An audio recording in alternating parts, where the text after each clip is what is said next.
नमस्कार, तपाईँलाई स्वागत छ। अबको क्रममा म तपाईँलाई श्रीमद् भागवत गीताको सम्पूर्ण अध्याय वाचन गरेर सुनाउँदैछु। अहिलेको क्रममा तपाईँको लागि अध्याय 1 वाचन गरेर सुनाउँदैछु। कुरुक्षेत्रका युद्धभूमिमा सैनिकहरूको निरीक्षण। भागवत गीता धेरैले अध्ययन गर्ने एउटा अध्यात्म विज्ञान हो। गीता महात्म्यमा यसको महिमाको सारांश दिएको छ।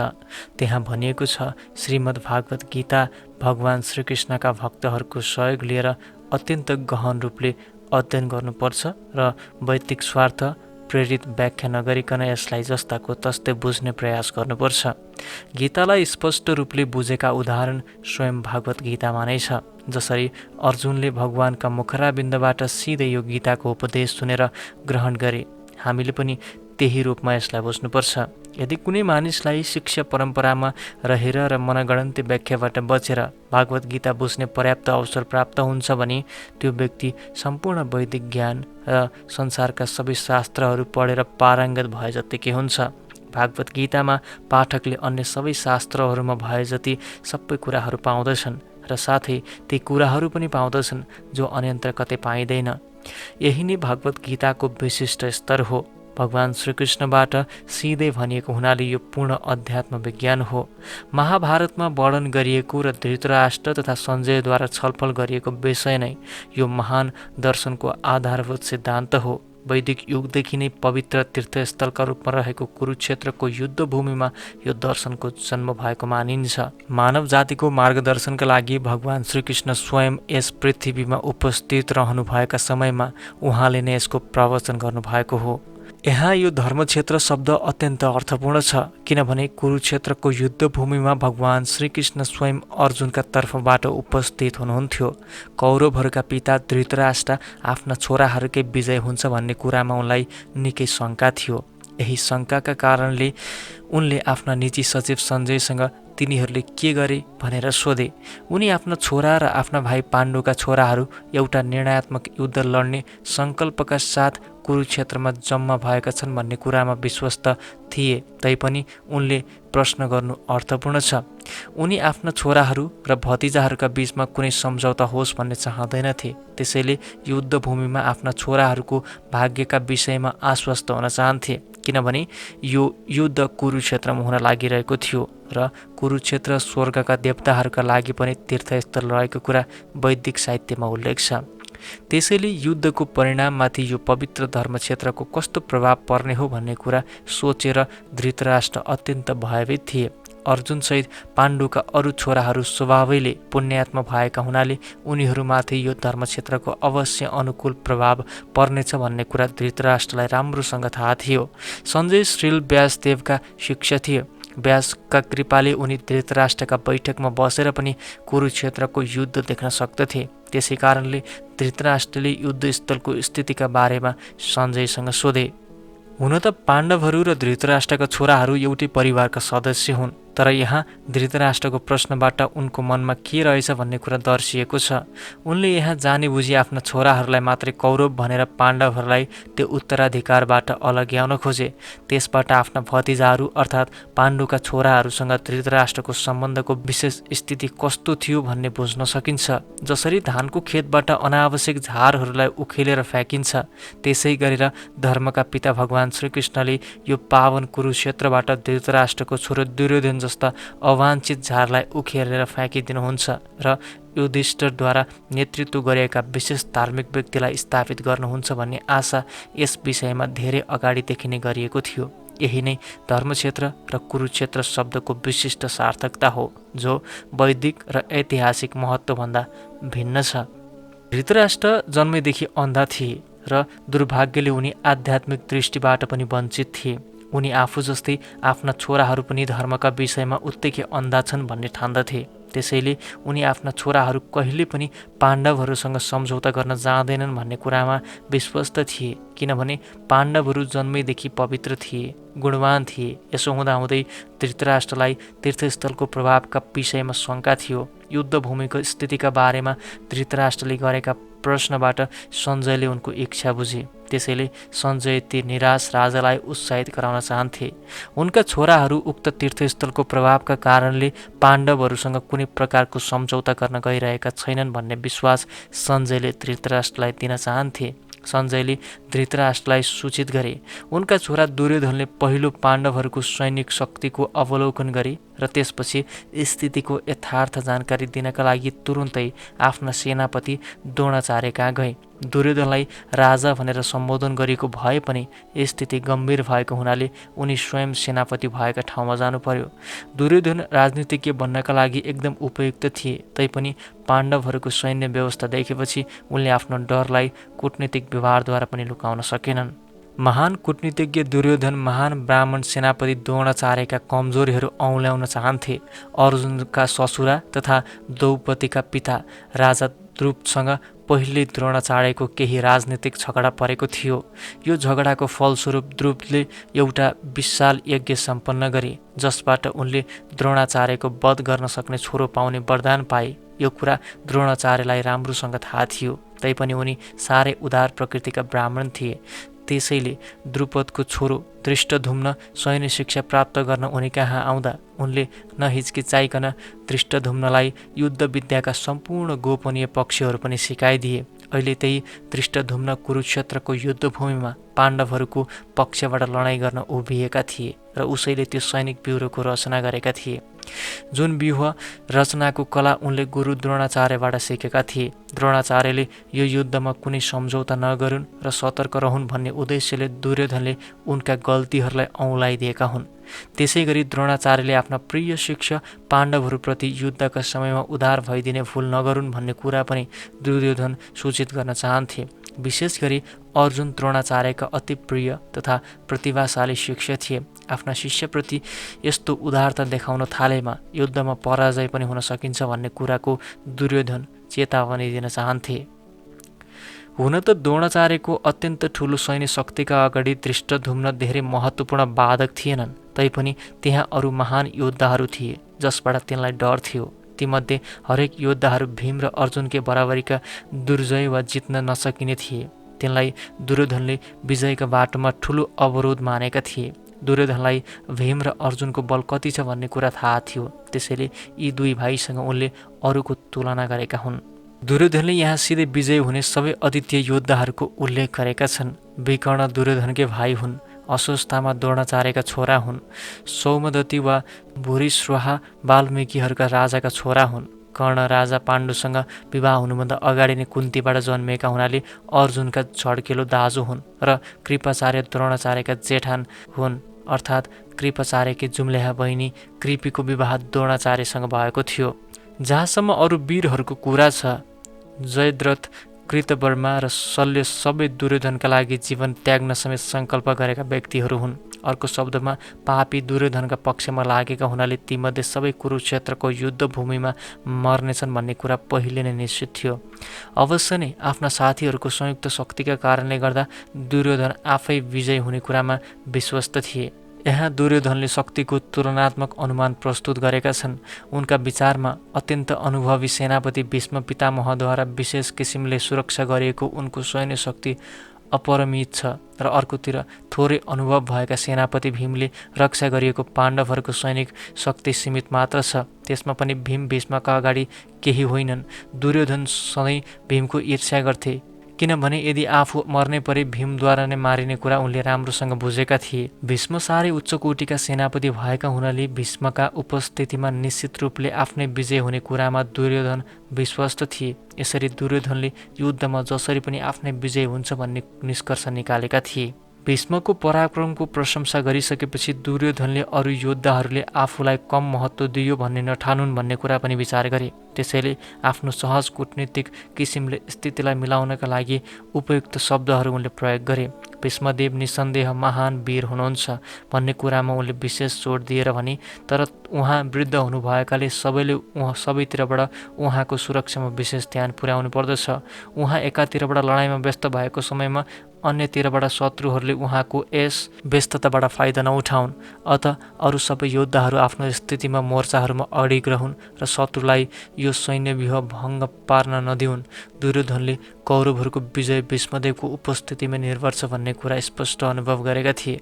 उनलाई यो युद्धमा भीष्मदेव र द्रोणाचार्यको पूर्ण सहयोग पाउने विश्वास थियो, किनभने पूर्ण सभामा ठुला ठुला सेनापतिहरूका अगाडि नाङ्गै पार्ने प्रयत्न गरिएकी अर्जुनकी पत्नी द्रौपदीले असहाय भएर न्यायको भिख माग्दा पनि भीष्म र द्रोणाचार्य केही बोलेका थिएनन्।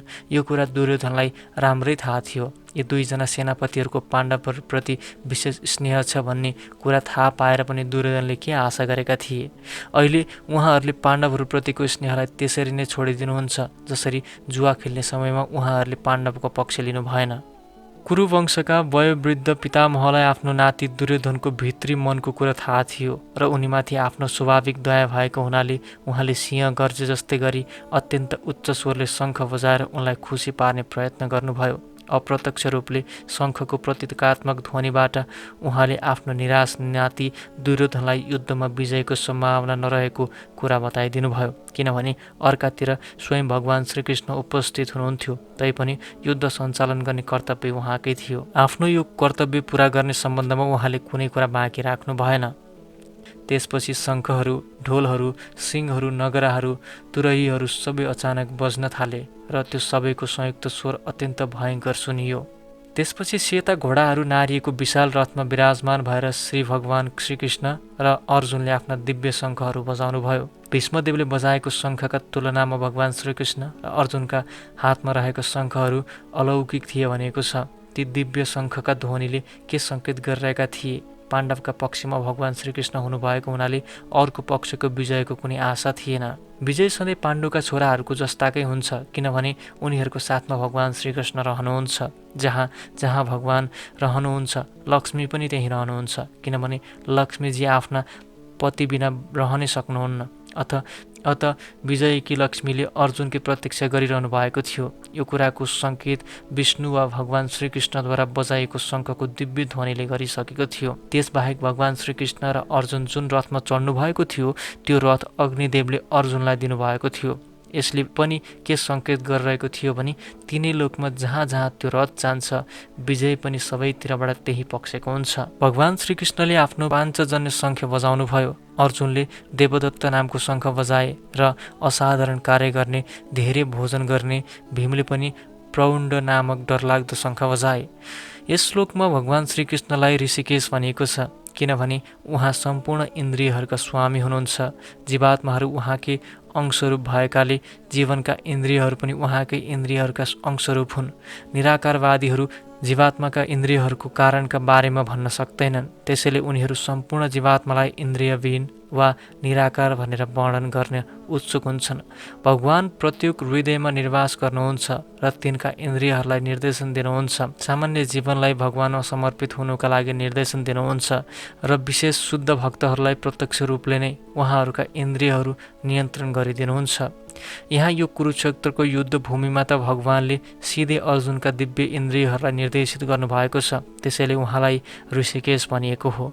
भगवानका विभिन्न क्रियाकलापका अनुसार विभिन्न नामहरू छन्। उदाहरणका लागि मधु नाम गरेको असुरलाई मार्नु भएको हुनाले उहाँको नाम मधुसूदन भयो।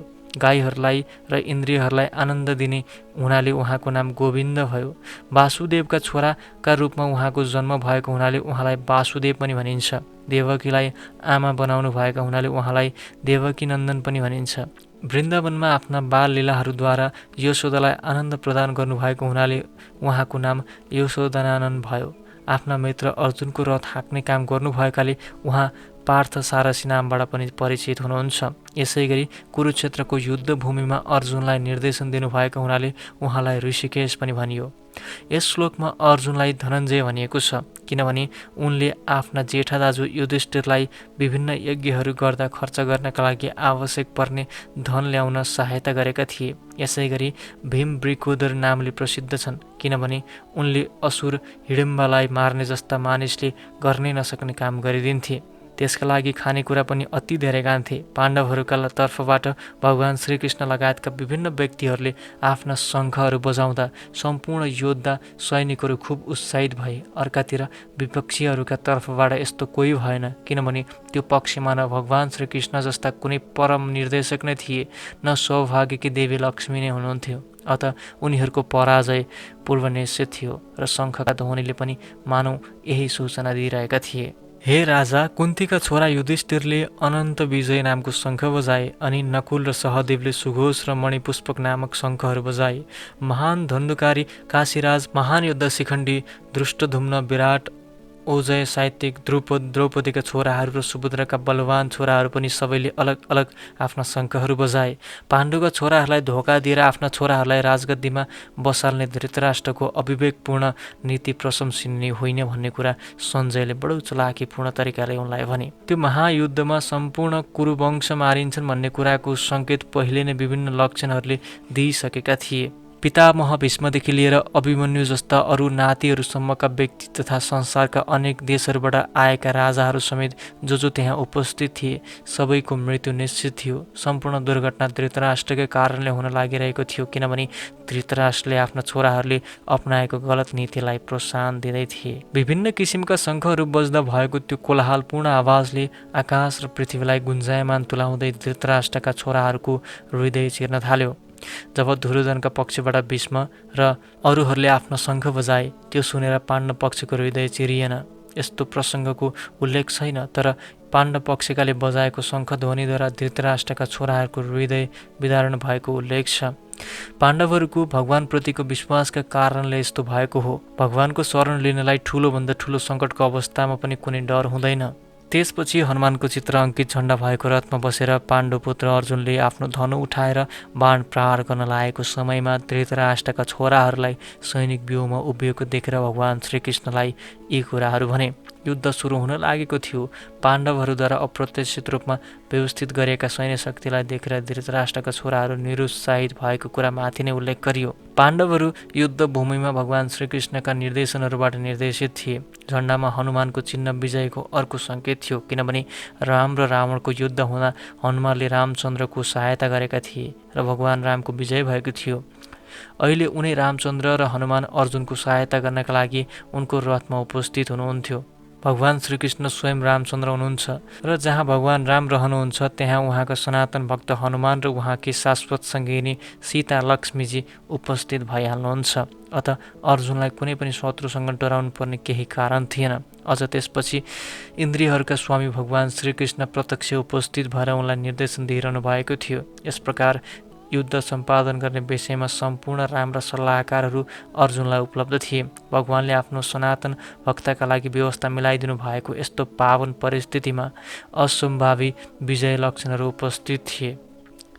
अर्जुनले भने, हे अच्युत, कृपा गरेर यो मेरो रथ दुवै सेनाहरूका बीचमा लगेर अडाउनुहोस्। यहाँ यो सङ्घर्षको मैदानको युद्ध गर्ने इच्छा लिएर जम्मा भएका कोसँग मैले शास्त्र अस्त्रहरूको परीक्षामा प्रतिस्पर्धा गर्नुपर्छ हेर्न सकौँ। श्रीकृष्ण स्वयं भगवान भए पनि आफ्नो अहेतुकी कृपाले गर्दा उहाँ आफ्ना मित्रको सेवामा संलग्न हुनुभएको थियो। उहाँ आफ्ना भक्तहरूप्रति स्नेह प्रदर्शन गर्न कहिल्यै चुक्नुहुन्न। त्यसैले यहाँ उहाँलाई अच्युत भनेर सम्बोधन गरिएको हो। सारथी भएको हुनाले उहाँले अर्जुनको आदेशको पालना गर्नुपर्थ्यो र यहाँ उहाँलाई कुनै सङ्कोच पनि थिएन। आफ्ना भक्तका लागि सारथीको पद ग्रहण गरे पनि उहाँको भागवतता यथावत रहिरह्यो। सबै परिस्थितिमा उहाँ भगवान हुनुहुन्छ र सबै इन्द्रियहरूका स्वामी ऋषिकेश हुनुहुन्छ। भगवान र भक्तबीचको सम्बन्ध साह्रै सुमधुर र दिव्य हुन्छ। सेवक सधैँ भगवानको सेवा गर्न तत्पर हुन्छ र भगवान पनि त्यसरी नै सधैँ भक्तहरूलाई केही सेवा पुर्याउने अवसर खोजिरहनुहुन्छ। आफू आज्ञा दिने हुनुभन्दा आफ्ना भक्तहरूले त्यो आज्ञा दिने पद ग्रहण गरेर आज्ञादाता बनेको देख्दा भगवानलाई धेरै आनन्द हुन्छ। भगवान सबैका स्वामी हुनुहुन्छ। हरेकले उहाँको अधीनमा रहेर उहाँको आज्ञा पालन गर्दछन्। उहाँलाई आज्ञा दिने उहाँभन्दा माथिको कोही छैन। तर जब उहाँका शुद्ध भक्तहरूले उहाँलाई नै केही कर्म गर्न अनुरोध गर्दछन् त्यस समयमा उहाँले एउटा दिव्य आनन्दको अनुभव गर्नुहुन्छ। हुन त उहाँ कुनै पनि परिस्थितिमा कहिले च्युत नहुने स्वामी हुनुहुन्छ। भगवानको शुद्ध भक्त भएको हुनाले अर्जुनलाई आफ्ना भाइ भतिजासँग युद्ध गर्ने कुनै इच्छा थिएन। तर पनि कुनै पनि किसिमको शान्तिपूर्ण समझदारीमा कहिले सहमत नहुने दुर्योधनको दुराग्रहले गर्दा नै अर्जुन युद्धभूमिमा आउन बाध्य भएका थिए। त्यसैले उनी युद्धभूमिमा कसले नेतृत्व गर्दैछन् भन्ने हेर्न अति उत्सुक थिए। युद्धभूमिमा शान्ति स्थापना गर्ने प्रयासको कुनै सम्भावना थिएन, तैपनि उनी त्यो युद्धस्थललाई फेरि हेर्न चाहन्थे। र साथै के पनि हेर्न चाहन्थे भने यो अनावश्यक युद्धका लागि तिनीहरू कतिसम्म तयार भएका छन्। धृतराष्ट्रको खराब बुद्धि भएको छोरो दुर्योधनलाई प्रसन्न पार्नका लागि जो यिनीहरूले यहाँ लडाइँ गर्न आएका छन् तिनीहरूलाई म हेर्दछु, हेर्न चाहन्छु। आफ्नो बाबु धृतराष्ट्रको सहायता लिएर कपटपूर्ण योजनाद्वारा दुर्योधन पाण्डवहरूको राज्य हत्याउन चाहन्थे यो कुरा सबैलाई थाहा थियो। अत उसको पक्षका योद्धाहरू सबै नै त्यस्तै प्रकारको हुनुपर्दछ। त्यसैले युद्ध सुरु हुनुभन्दा अगाडि युद्धभूमिमा को आएका रहेछन् भन्ने जान्नका लागि अर्जुनले तिनीहरूलाई हेर्न चाहन्थे, तर उनीहरूसँग शान्ति सम्झौताको प्रस्ताव राख्ने उनको कुनै इच्छा थिएन। भगवान श्रीकृष्ण आफ्नै नजिक विराजमान हुनुभएकाले युद्धमा आफ्नै विजय हुने कुरामा अर्जुन ढुक्क थिए। तैपनि जुन शक्तिसँग आफूले सामना गर्नुपर्ने हो त्यसको अनुमान गर्नका लागि अर्जुन उनीहरूलाई हेर्न चाहन्थे। यो कुरा सत्य हो। सञ्जयले भने, हे भारतवंशी राजा, अर्जुनद्वारा यसरी सम्बोधन गरिएका भगवान श्रीकृष्णले अर्जुन चढेको त्यो उत्तम रथ दुवै पक्षका सैनिकहरूका बीच लगेर अडाउनु भयो। यस श्लोकमा अर्जुनलाई गुडकेश भनिएको छ। गुडाको अर्थ निन्द्रा हुन्छ र जसले निन्द्रालाई जित्छ त्यसलाई गुडकेश भनिन्छ।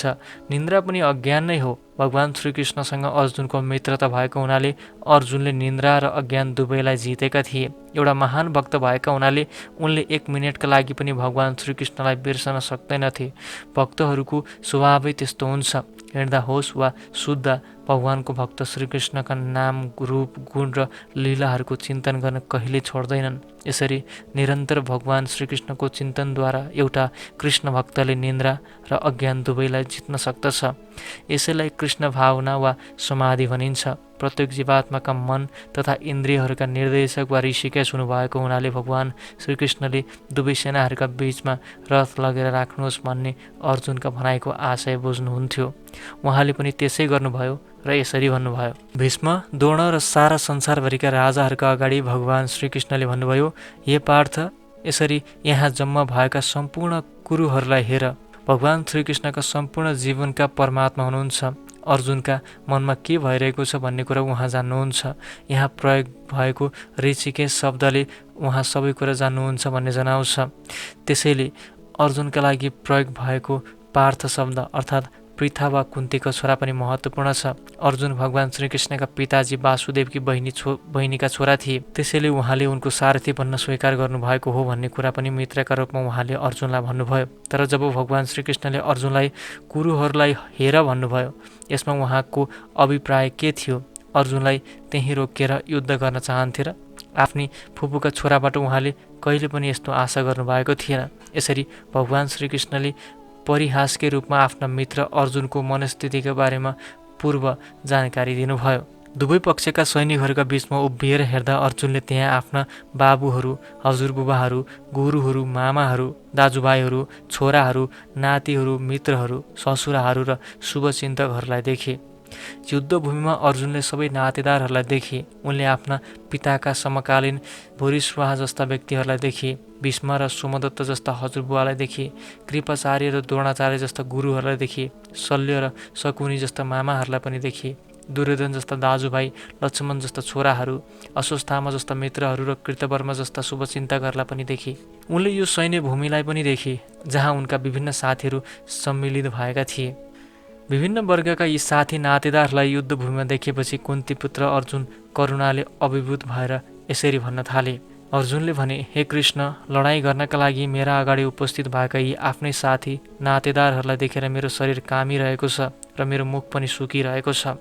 भगवानप्रति जसको वास्तविक भक्ति छ त्यस्ता व्यक्तिसँग सन्त पुरुष वा देवताहरूमा पाइने सबै असल गुणहरू हुन्छन्। तर अभक्तहरू शिक्षा र संस्कृतिद्वारा भौतिक उन्नतिमा जस्तोसुकै अगाडि बढेका भए पनि तिनमा त्यस्ता ईश्वरीय गुणहरूको अभाव हुन्छ। आफ्ना आफन्तजन, साथीहरू र सम्बन्धीहरूलाई युद्धभूमिमा देखेर उनीहरूप्रतिको करुणा भावले अर्जुन तुरन्त विह्वल भए। ती सबै परस्पर युद्ध गर्ने निश्चय गरेर आएका थिए। जहाँसम्म अर्जुनका सैनिकहरूको कुरा छ, उनी आफ्ना सैनिकहरूप्रति सुरुदेखि नै दयालु थिए। तर त्यहाँ मृत्युको निकट पुगेका विरोधी पक्षका सैनिकहरूलाई देखेर पनि उनको हृदय करुणाले भरियो। यसरी सोच्दा सोच्दै अर्जुनका शरीरका अङ्गहरू काम्न थाले र उनको मुख पनि सोक्न थाल्यो। सबैलाई लडाइँका लागि तत्पर देखेर उनले थोरै थोरै आश्चर्यको अनुभव पनि गरे। लगभग सबै नातेदारहरू र जोसँग उनको रगतको सम्बन्ध थियो ती सबै उनीसँग युद्ध गर्नका लागि आएका थिए। अर्जुन जस्ता भक्तहरूका यस किसिमको करुणा हुनु अस्वाभाविक होइन। त्यहाँ अर्जुनको शरीर मात्रै कामेन, उसको मुख मात्रै सुकेन, उनी करुणवश रोए पनि। हुन त यो कुराको उल्लेख यहाँ छैन, तर यो सहजै अनुमान गर्न सकिन्छ। उनी कमजोर भएर उनमा यस्ता लक्षणहरू देखिएका होइनन्। यो उनको कोमल हृदयका कारणले भएको हो। यो भगवानका शुद्ध भक्तहरूको एउटा विशेषता नै हो भनेको पनि छ। भगवानप्रति अवचलित भक्ति हुने व्यक्तिहरूमा सबै असल दैविक गुणहरू हुन्छन्, तर जो व्यक्ति भगवानको भक्त छैन त्यसमा केवल भौतिक गुणहरू मात्र पाइन्छन्, जसको मूल्य साह्रै थोरै हुन्छ। यसको कारण के हो भने यस्तो व्यक्ति केवल मानसिक स्तरमै भौतारिरहन्छन् र चमकदार भौतिक माया शक्तिद्वारा आकृष्ट भइहाल्छ। मेरो सम्पूर्ण शरीर कम्प भइरहेको छ, मेरो शरीर रोमाञ्चित भइरहेको छ, रौँहरू ठाडिरहेका छन्, मेरो गाण्डीव धनु हातमा चिप्लिँदैछ र मेरो छाला पोलिरहेछ। तात्पर्य, शरीरमा दुई प्रकारको कम्प हुन्छ, दुई प्रकारको रोमाञ्च हुन्छ।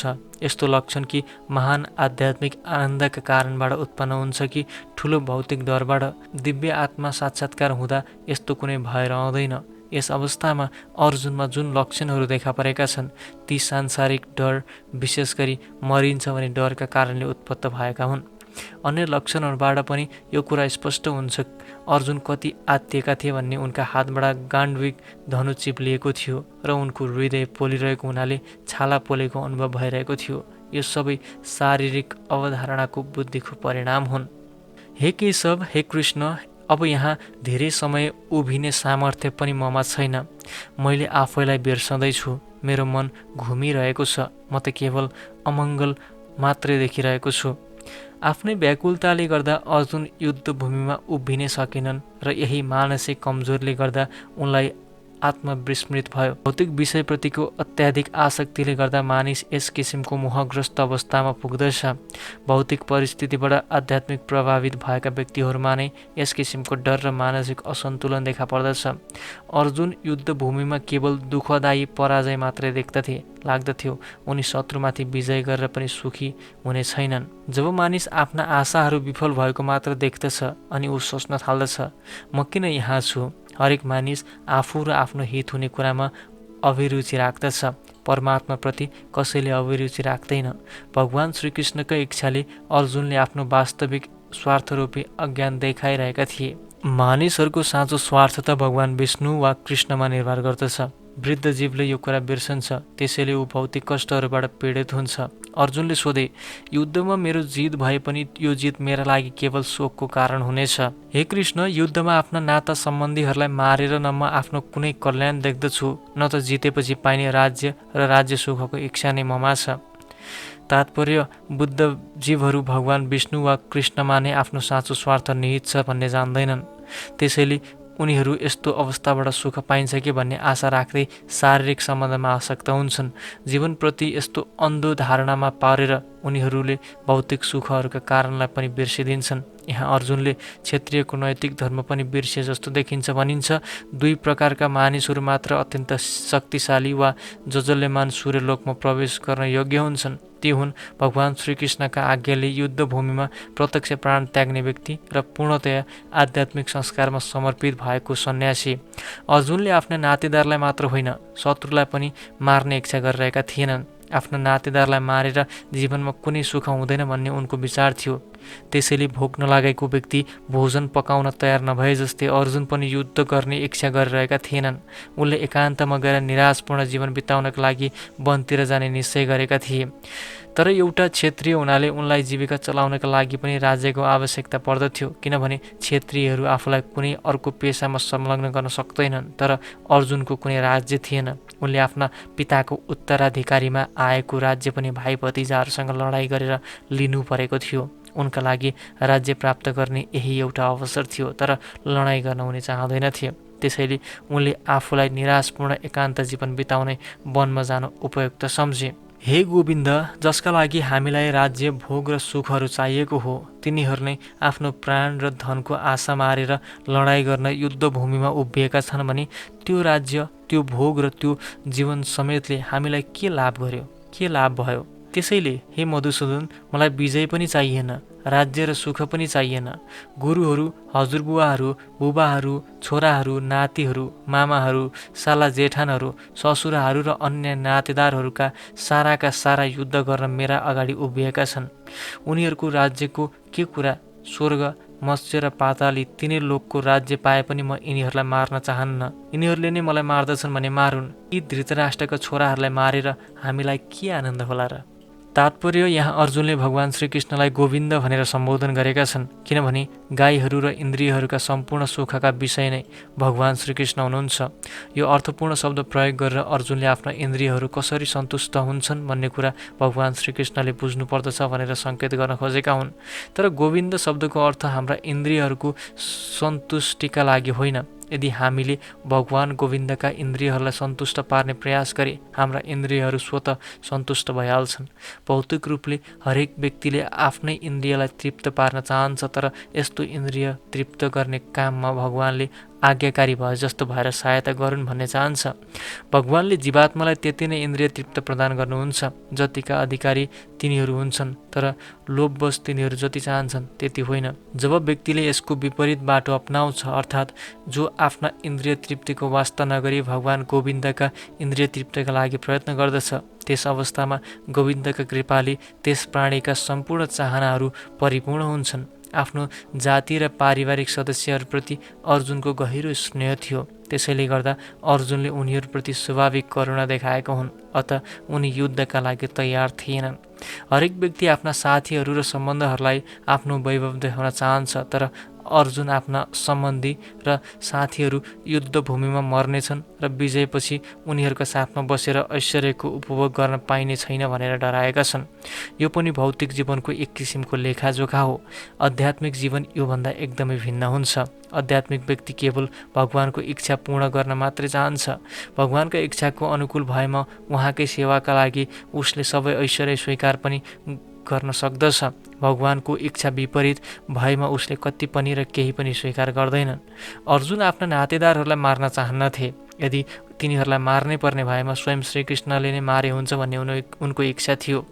यहाँ युद्धभूमिमा आउनुभन्दा अघि नै भगवान श्रीकृष्णले उनलाई मारिसक्नु भएको थियो र उनी श्रीकृष्ण एउटा उपकरण निमित्त मात्र भएर उभिएका हुन् भन्ने कुरा अर्जुन स्वयंलाई थाहा थिएन। यो यथार्थमा आगामी अध्यायमा स्पष्ट हुनेछ। भगवानका स्वाभाविक भक्त भएका हुनाले अर्जुनले आफ्ना दुष्ट भाइ भतिजाहरू विरुद्ध कुनै प्रतिशोध लिन चाहेनन्, तर ती दुष्टहरूको मृत्यु अवश्य सम्भव थियो, किनभने भगवानको योजना नै त्यस्तै थियो। भगवानका भक्त दुष्कर्मीहरूसँग पनि प्रतिकार गर्न खोज्दैनन्, तर आफ्ना भक्तहरूलाई दुष्टहरूले कुनै किसिमको उपकार गरेको भगवानले सहन सक्नुहुन्न।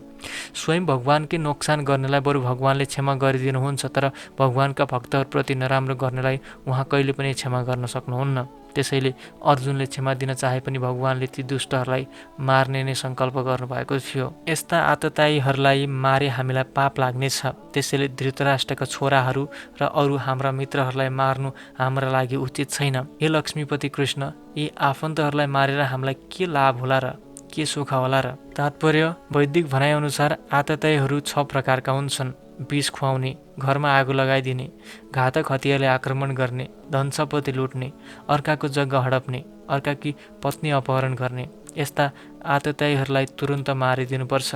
यस्ता आततायीहरूलाई मार्नाले कुनै पाप लाग्दैन। कुनै सामान्य मानिसले यस किसिमको आततायीहरूलाई मार्न सुहाउँछ, तर अर्जुन कुनै सामान्य व्यक्ति थिएनन्। अर्जुन चरित्रले सन्त स्वभावका थिए, त्यसैले उनले ती पापिष्टहरूसँग पनि सन्त जस्तो व्यवहार गर्न चाहन्थे। यस्तो साधुपना क्षेत्रीहरूका लागि सुहाउँदैन। हुन त राज्यको प्रशासन गर्ने जिम्मेवारी लिएको मानिस शान्त स्वभावको हुनु आवश्यक छ, तर व्यक्ति डरपोक हुनु हुँदैन। उदाहरणका लागि भगवान राम साह्रै शान्त स्वभावको हुनुहुन्थ्यो, जसले गर्दा मानिसहरू अहिले पनि राम राज्यका लागि उत्सुक छन्, तर भगवान रामले कहिले पनि कुनै कातरता देखाउनु भएन। रावण भगवान रामको आततायी थियो, किनभने रावणले भगवान रामकी पत्नी सीताको अपहरण गरेको थियो। त्यसैले भगवान रामले उहाँलाई यस्तो सजाय दिनुभयो जुन संसारको इतिहासमै महान छ। अर्जुनका विषयमा कुरा अलि भिन्दै छ।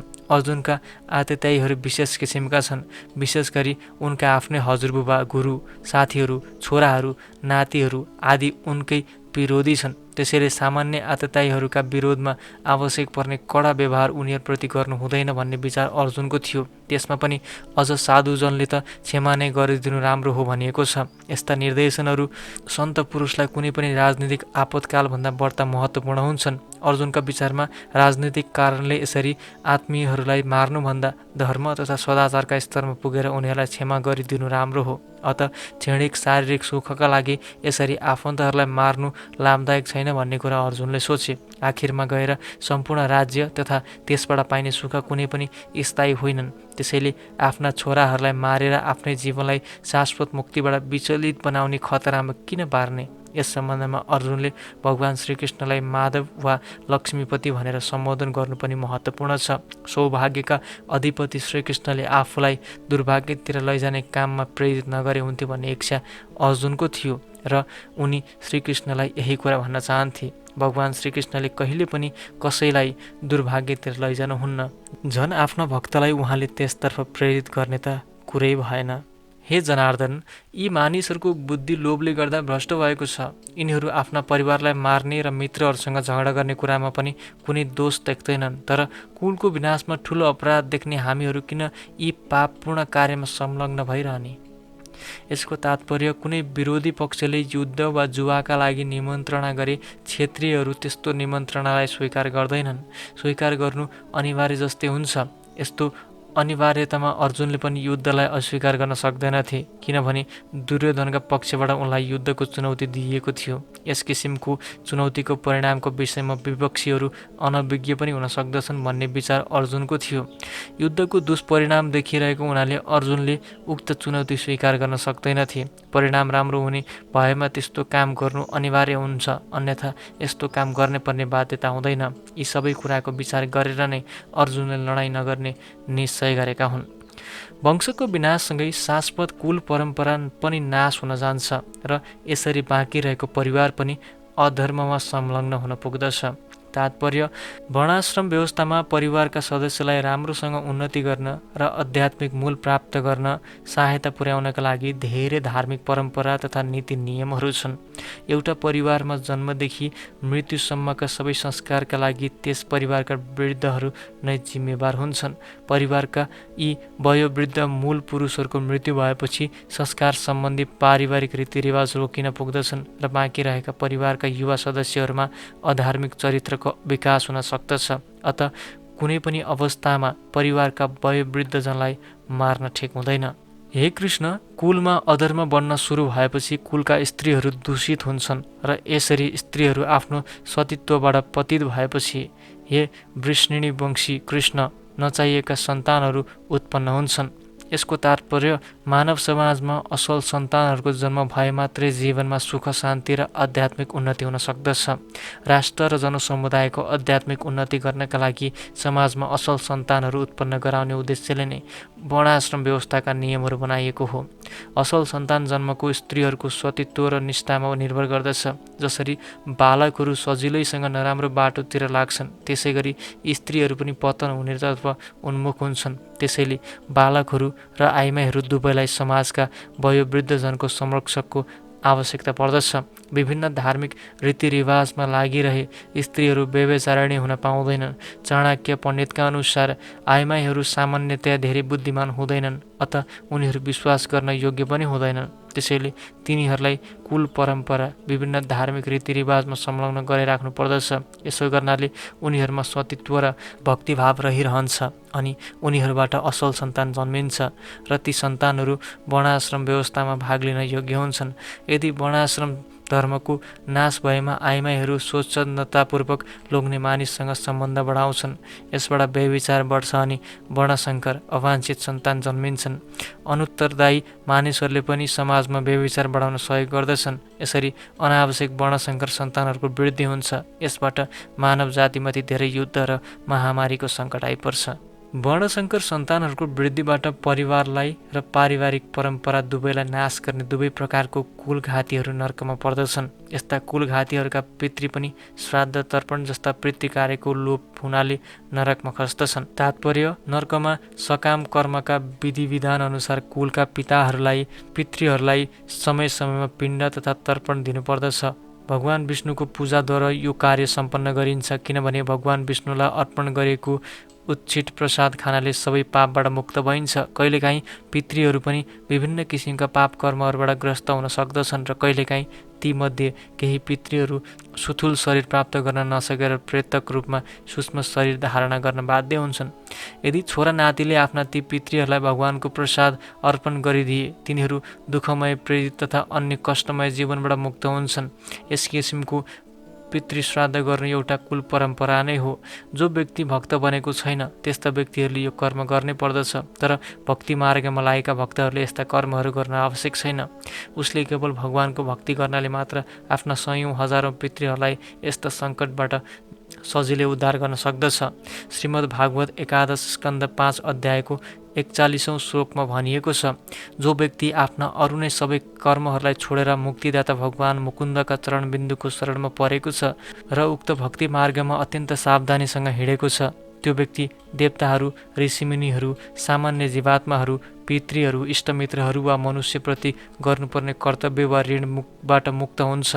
भगवानको सेवा गर्नाले मात्रै पनि यस्ता सबै दायित्वहरू स्वतः पुरा हुन्छन्। आफ्ना कुल परम्परालाई नाश गर्ने व्यक्तिहरूको गलत कार्यबाट वर्णशङ्कर सन्तानहरू उत्पन्न हुन्छन् र तिनका नराम्रा कार्यहरूबाट सबै प्रकारका सामुदायिक योजना तथा पारिवारिक कल्याणका कार्यहरू समेत नष्ट हुन्छन्।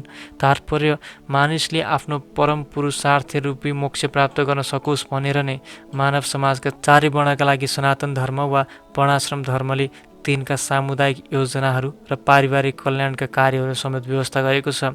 यदि समाजका अनुत्तरदायी नेताहरूले सनातन धर्मको परम्परालाई नै विखण्डन पारिदिए त्यसबाट समाजमा अव्यवस्था फैलिन्छ। फलस्वरूप मानिसहरूले जीवनको मूल उद्देश्य भगवान विष्णुलाई नै बिर्सन्छन्। यस्ता नेताहरूलाई नै अन्धा भनिन्छ। यिनीहरूका पछि लाग्नेहरू अवश्य नै अस्तव्यस्तको स्थितिमा पुग्दछन्। हे प्रजापालक कृष्ण, कुल धर्मलाई विनाश गर्नेहरू सधैँ नर्कमा बास गर्दछन् भन्ने कुरा मैले गुरु परम्पराबाट सुनेको छु। तात्पर्य अर्जुनका तर्कहरू उनका आफ्नै अनुभवमा आधारित नभएर आचार्यहरूबाट सुनेको कुरामा आधारित छन्। ज्ञान प्राप्त गर्ने वास्तविक विधि यही हो। पहिलादेखि ज्ञानको अवस्थामा पुगिसकेका व्यक्तिको सहायता नपाइकन कसैले पनि यथार्थ ज्ञान प्राप्त गर्न सक्दैन। वर्णाश्रम धर्मको नियमअनुसार मर्नुभन्दा अगाडि व्यक्तिले आफूले गरेका पाप कर्मको प्रायश्चित गर्नुपर्दछ। पापकर्मीहरूले यो विधिलाई पुरा गर्नै पर्छ। यदि यस्तो प्रायश्चित नगरे त्यो पापी व्यक्तिलाई अवश्य पनि नर्कमा पठाइन्छ। त्यहाँ पुगेर उक्त व्यक्तिले पाप कर्म गरेको हुनाले कष्टमय जीवन भोग्नु पर्दछ। ओहो, कति आश्चर्यको कुरो हो। हामी राज्यको सुख भोग्ने लोभमा परेर आफ्नै आफन्तलाई मार्न तयार भएर ठुलो पाप कर्म गर्न खोजिरहेका छौँ।